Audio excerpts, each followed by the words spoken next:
Baobá, semente lá da África. Baobá, brota no meu coração.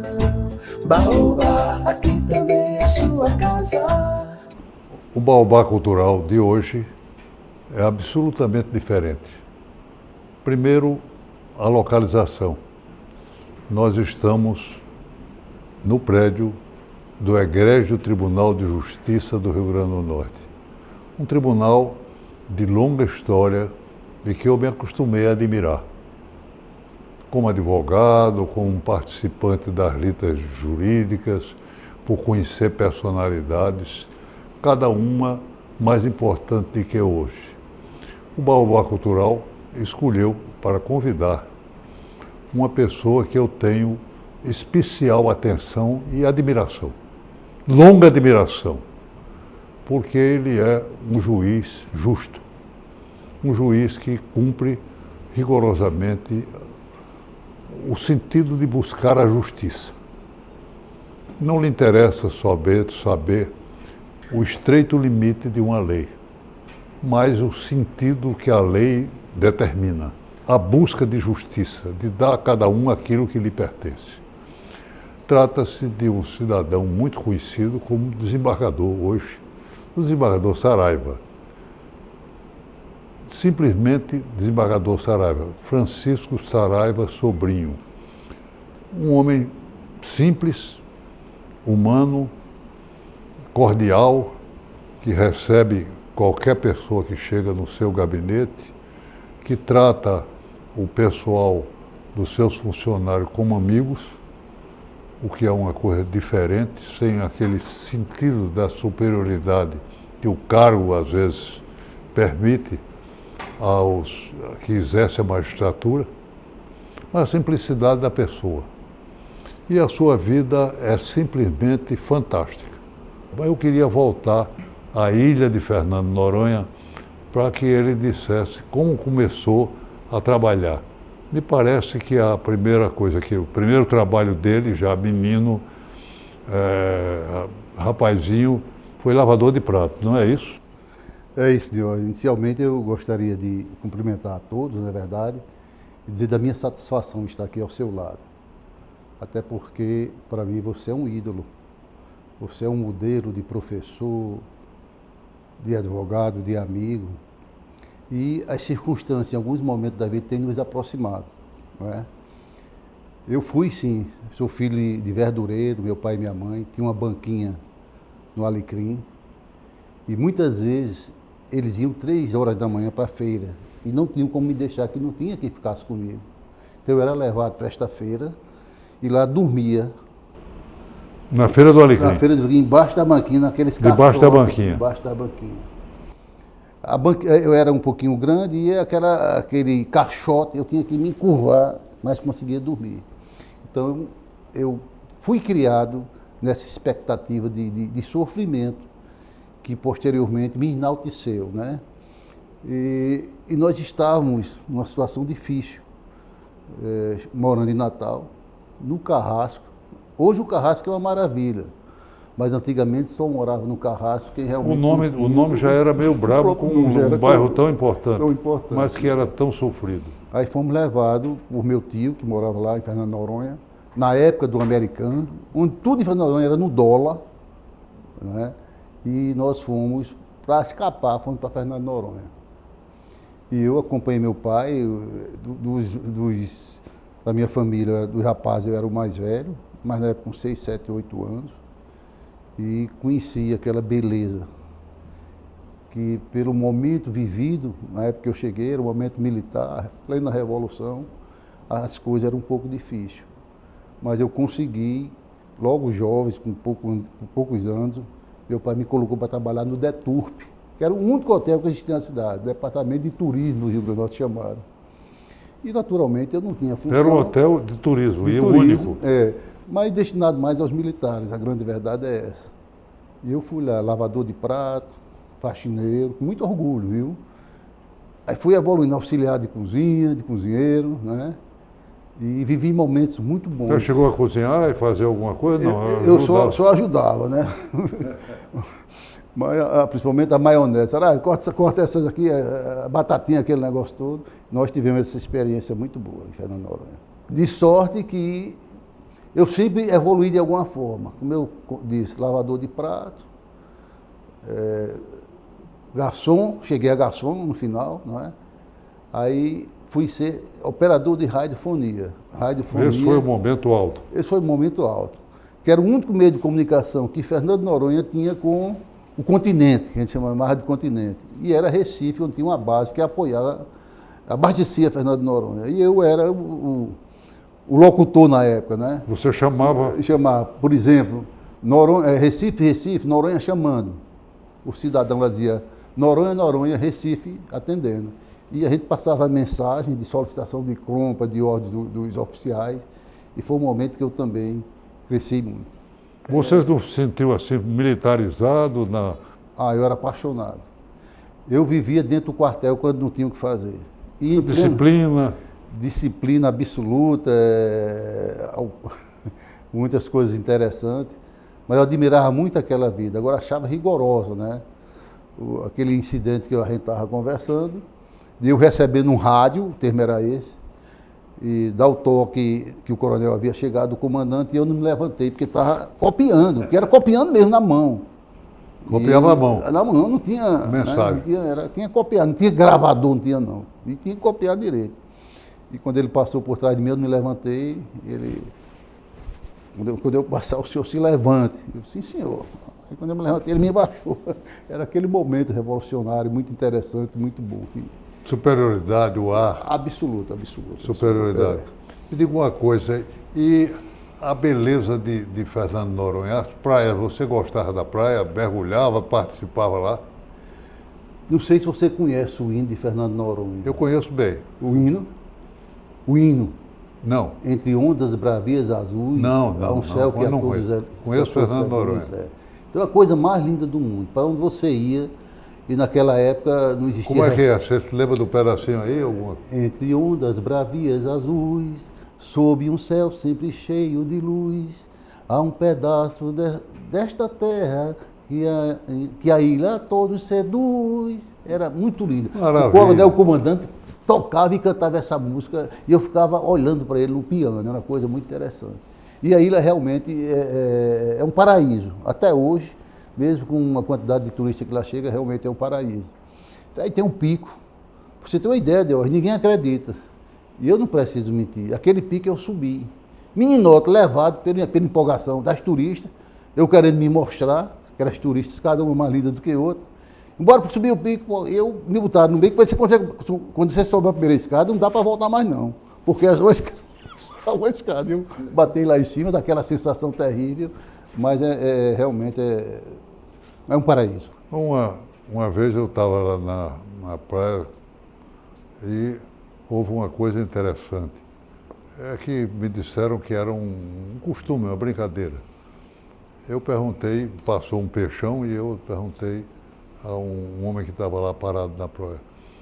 Me diga uma coisa, qual é a diferença de tubarão e o cação?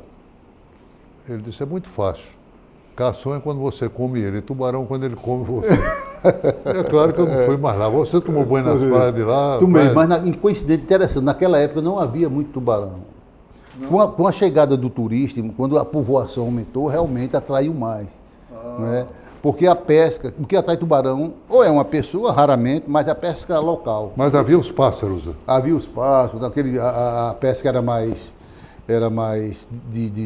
apesar de lá ser alto mar, né? Certo? E quando o tubarão atacava, eram chamados os arrufos.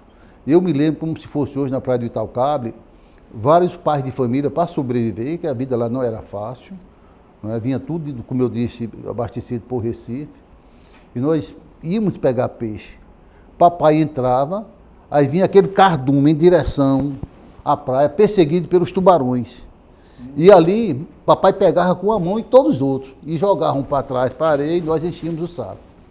Aí com aquele saco cheio de guaraju, aqueles peixes bem comuns, era como a gente sobrevivia.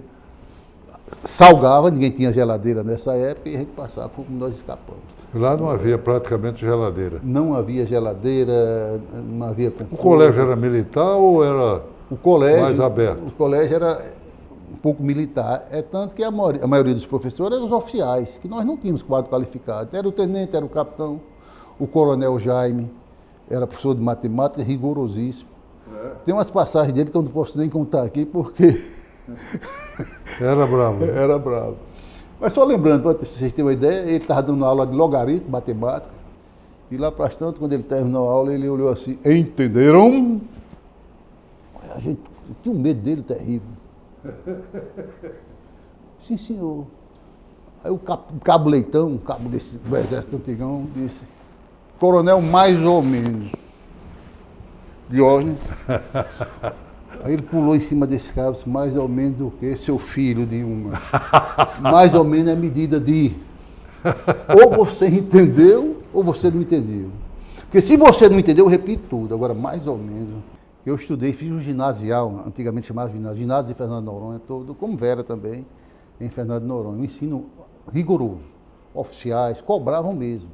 Às vezes eu pensando, será que eles pensavam que nós éramos soldados naquele tratamento? Sim, senhor, e não, senhor, era desse jeito. Entrávamos em forma antes, cantávamos o hino nacional. Na hora que um deles entrava em sala de aula, todos nós nos levantávamos. Era um ensino dessa natureza. E dei sorte, quando eu cheguei e vim para Natal, porque tinha terminado o ginásio, meu pai, graças a Deus, com muita sabedoria, não, meu filho, você vai continuar o estudo, senão eu estaria hoje, talvez como seletista aposentado lá, como aconteceu com muitos colegas meus. E o ingresso na universidade? Sim. Como foi essa história aí? Aí, um grande dilema na minha vida. Eu saí de Fernando de Noronha prometendo à minha mãe que seria médico. Meu filho será um doutor, né? Você sabe que a expressão é essa, vai ser doutor. E doutor para ela naquela época era médico. Não existia outro doutor. Advogado ninguém conhecia, né?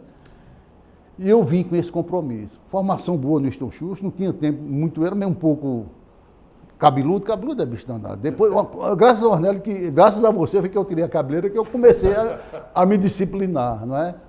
Aí, querendo atender o compromisso de minha mãe, me tornar um doutor, quer dizer, fazer medicina, primeiro vestibular, reprovado. Maior decepção, tive vontade de desaparecer. Eu fiquei tão decepcionado que eu digo, eu não vou fazer mais vestibular. Mas sendo que nesta época, pelo fato da radiofonia, comunicação, eu consegui trabalhar na Rádio Nordeste Natal, na época de Dinarte Mariz, Rubem Mariz, quando ela estava no auge. Né? Era Nilson Patriota que estava lá nessa época? Não, ainda não. Era Rubens Mariz, né? Rubem Mariz. Rubem Mariz, Eugênio Machado. Eugênio Neto ainda estava, tinha um programa às 18 horas, era exatamente. E não me inclinei para o microfone. Eu gostava, eu olhava assim, tinha vontade, até porque eu tinha sido... O radiofonista é um locutor, não é verdade?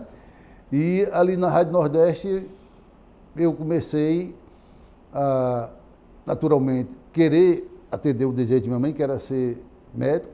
Fui reprovado no vestibular de medicina. Uma grande decepção, meu Deus, deu vontade de eu morrer. Eu não ia cumprir. Bom, já que eu não passei em medicina, olha a vida o que é de hoje. Já que eu não passei em medicina, eu sou jornalista e eu era jornalista de fato. Eu não tinha carteira porque eu não tinha idade, eu procurei no Ministério do Trabalho, naquela época eles davam como se fosse um certificado, né? Vou fazer jornalismo. Amigo, todo mundo passou em jornalismo. Passar em jornalismo naquela época era um dos concursos mais fáceis. Eu fui reprovado. Aí eu enlouqueci, não, peraí, medicina tudo bem, mas jornalismo. Essa decepção, fluiu alguma coisa.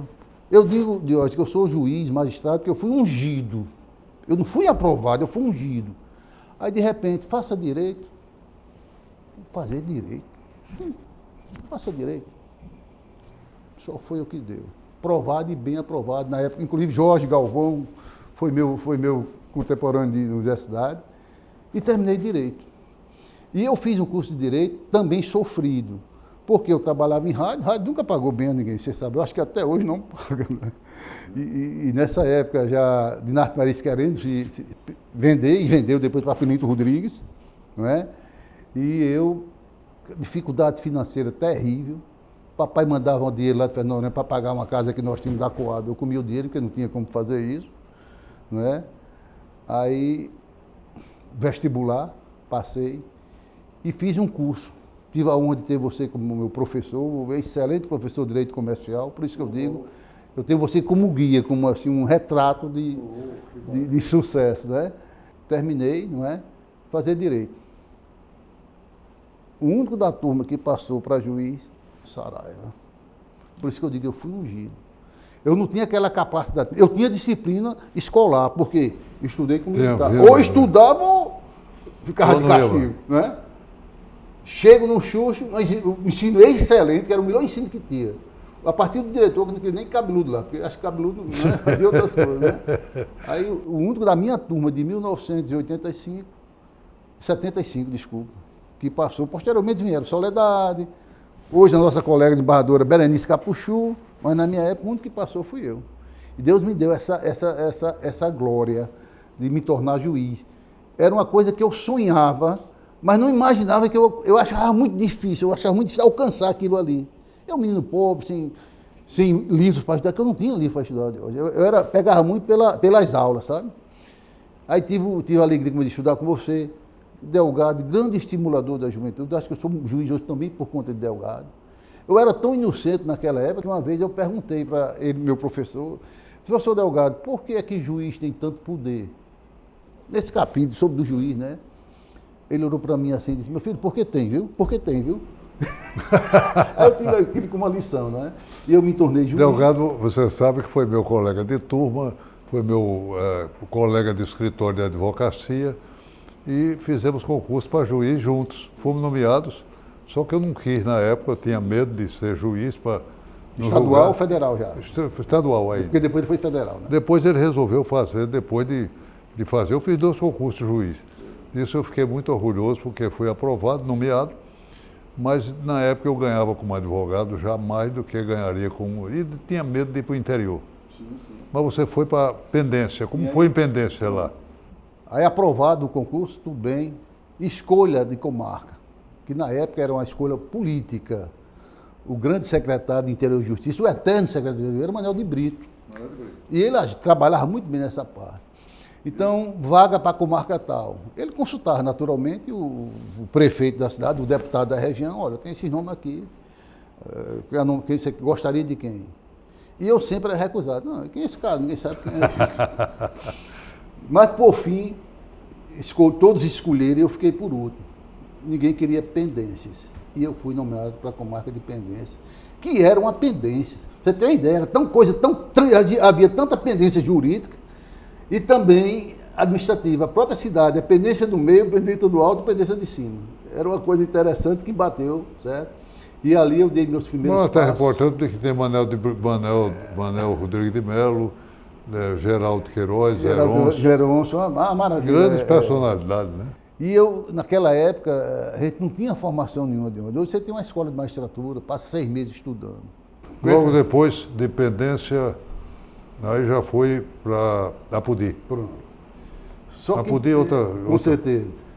Porque o primeiro estágio, a gente chama de primeiro estágio, porque o juiz primeiro ele está estagiando naquilo ali. Sofri algumas situações que me deu experiência também. Só um fato que aconteceu em Pendência, tinha um cidadão lá que ele era matador. Mas era vereador, veja a história, era vereador e tinha voto. E ele matou um cidadão lá de maneira bruta, tal, sem detalhes, e eu decretei a prisão desse cidadão. A cidade toda, esse aqui é o juiz, né, torcendo. E apoiava, mas tinha medo dele. HC, o tribunal jogou o cidadão na rua. No outro dia, eu no cartório, ele passando em frente, como desafiando, e aí? Tá aí, tu prendesse? Eu estou solto. Então, eu vivenciei isso aí também. Tá certo? Quer dizer, havia um gerenciamento. E esse cidadão passou a me perturbar. Ao ponto de algum dia eu pegar o besouro, como eles chamam no interior, e chegar na casa, entra aqui, está aí dentro do meu carro, subiu aquele alto que ia para Macau, e lá dizer, olha, se eu arrastei o besouro, a partir de hoje, se você fizer alguma coisa, ficar olhando, pelo menos passar em frente do cartório, eu resolvo com você. Foi como eu tive paz. Compreendeu? Quer dizer, a gente não tinha preparo, não tinha segurança.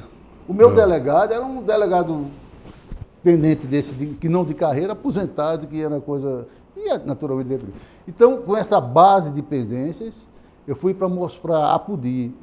já mais tranquilo, quer dizer, eu passei 2 anos em alguma coisa, estagiando, que eu chamo de estágio. E Apodi, comarca maravilhosa. Então, todo tipo de procedimento, de ações, tramitava em Apodi. Eu chamava Apodi, chamo, de comarca laboratório. Para você ter uma ideia, naquela época tinha uma que hoje é falência, uma concordata. Concordata, né? E eu olhar, concordata, quer dizer, mas foi um laboratório, existiam vários advogados, a pendência não para tinha... evitar uma falência, né? Pronto, para evitar uma falência. Lá tinha vários advogados estabelecidos e mudou. Foi onde eu, na verdade, onde eu formatei a minha condição de juiz mediano. Não vou dizer um bom juiz, porque não, mas um juiz mediano, né? 5 municípios integravam a comarca, quer dizer, eu era juiz de Apodi, mas era de Felipe Guerra, Severino Melo, Rodolfo Fernandes e Itaú, aquela região todinha. Era, na eleição sofria pra caramba, porque o tribunal não designava juízes para... Hoje designa. Eu tinha que fazer, presidir a eleição em 5 municípios ao mesmo tempo, tinha que ser onipresente e onipotente, né? Mas... Você começou com os juízes e você conseguiu uma coisa curiosa, o reconhecimento de muitas cidades. Me parece que mais de 15 cidades... 15 cidades me deram o título de cidadão. Cidadão. Me orgulha Olha lá, muito, mostra aqui, por favor, os títulos. alguns diplomas da sua vida e da sua cidade. Isso é um testemunho fantástico da sua vida. É verdade. Agora, me parece que aqui está 40 anos 40 anos de magistratura. de magistratura. Uma homenagem que eu recebi da Escola da Magistratura, na época que fui diretor lá, tá certo?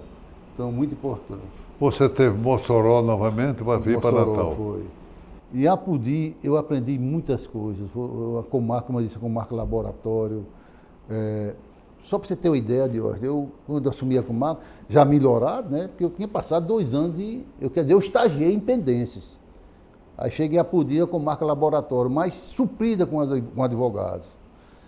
E quando eu vou olhar os processos, aquele monte de processos, primeira coisa que eu chegava na comarca, tira as portas dos armários. Exatamente, não tem o recurso de gaveta. Mas, doutor, não, tira. Eu quero ver o que é que tem tramitando. Porque você sabe que existia muito, né?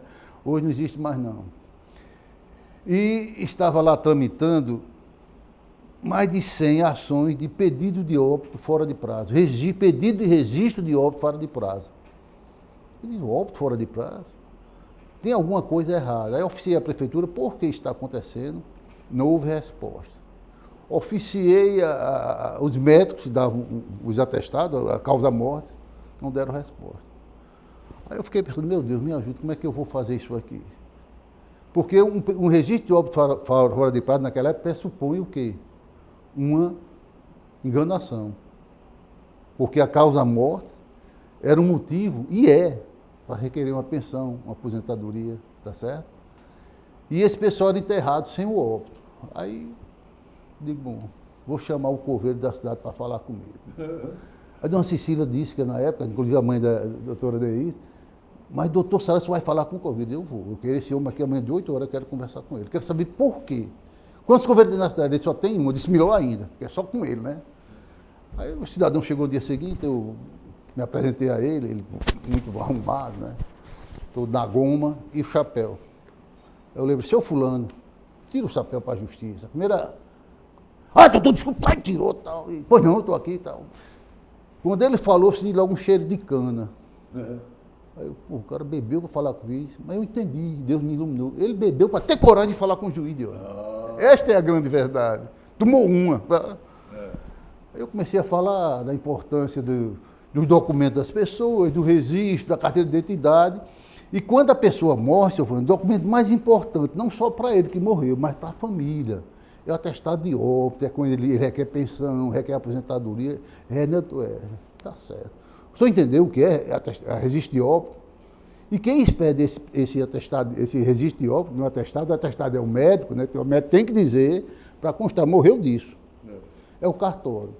E o senhor, seu fulano, só pode enterrar qualquer pessoa se levar o atestado de óbito. Se não levar, o senhor não enterra. Nem a guia da prefeitura dizendo não serve, tem que ser o atestado de óbito. Ele doutor, eu disse, Quando ele entendeu, eu disse, seu fulano, o senhor sabe quem é a maior autoridade da cidade? Ele disse, eu sei, doutor, é o senhor. Ele dizendo comigo, não, eu sou o juiz. Quando eu prendo, às vezes o tribunal solta. A maior autoridade da cidade é o senhor, quando o senhor prende, ninguém solta. Aí ele achou bom, né? Ficou feliz. Entendeu? Eu entendi. A maior autoridade da cidade é o senhor, porque quando o senhor prende, ninguém solta. Agora tem uma coisa, o senhor é a maior autoridade da cidade. A partir de hoje, se o senhor enterrar alguém, sem atestado de óbito, sabe quem vai preso? Ele disse, eu, né, doutor? De claro. Rapaz, aí eu fiquei na expectativa. Lá em Apodi, na minha época, quando morria alguém, o sino da igreja, quando o corpo saía da casa, até chegar ao cemitério, era bem. Na minha cabeça era morreu. E eu lá no cartório, o cortejo, né? Como é o nome? É o cortejo, né? Levando o defunto. Tinha que passar em frente ao cartório, só tinha esse caminho. Quando eu olhei, passou um. Isso o dia seguinte. Eu disse, vamos ver. Não deu 10 minutos, voltou todo mundo com o caixão, botaram em frente ao cartório. E ele comandando, olha aí, doutor, tá vendo? Queriam que eu enterrasse, não tem atestado de óbito, eu não enterro. E a escrivã foi, lavou o óbito, e a partir daquele, todos 100 e tantos processos, eu chamei os advogados e aconselhei o colega, peça de existência aqui. Mas tinha. Mas olha, principalmente a aposentadoria, sabe? Meu nobre e culto desembargador Saraiva, infelizmente a televisão tem hora marcada. E eu já vi o seguinte, você sempre foi reprovado no vestibular, mas foi reprovado aqui na medida porque é preciso repetir para a gente contar a sua vida. É muito pouco tempo, meia hora, para contar uma vida tão importante, tão nobre quanto a sua. De maneira que eu queria que você aceitasse que fazemos outro programa para continuar essa nossa conversa que o telespectador está interessado em ouvir. Amigo, perfeitamente, eu aceito a discussão, estou gostando, parece que eu estou liberando uma série de coisas que estavam presas dentro de mim, estou me sentindo inclusive mais aliviado e mostrar para o futuro juiz o que é ser um juiz. Não é? E é importante, a vida e a judicatura é realmente importante. E para mim é tão importante que eu não tive coragem de ser. Confesso que não tive porque julgar pessoas não é fácil. Eu sou muito católico como você, sou religioso e não julguei para não ser julgado. Eu ficava com medo e preocupado com isso. Mas quero dizer que o telespectador gostou da sua presença, tenho certeza disso. É um momento da TV Futuro que está sempre renovando em termos de cultura do Estado.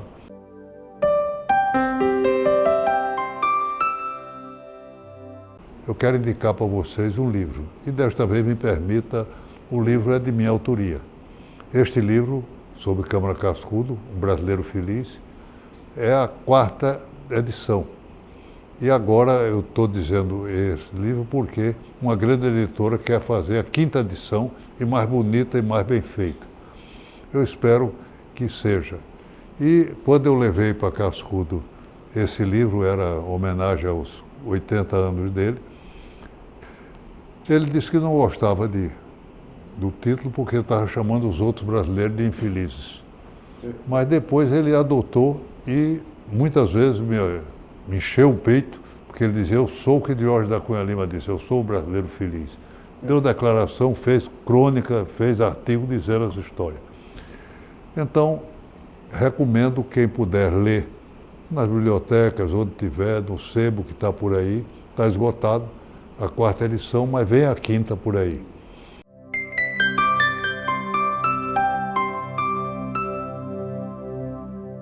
A frase que eu trago sempre, a de hoje, é a seguinte: cultive a sua generosidade. Ela é uma forma de dizer do íntimo da sua bondade. Meus amigos, este programa estará com vocês todo sábado, na TV Futuro, às 8 horas da manhã, todo domingo ao meio-dia. Fique conosco e divulgue o nosso programa. Baobá, semente lá da África, baobá, brotou no meu coração. Baobá.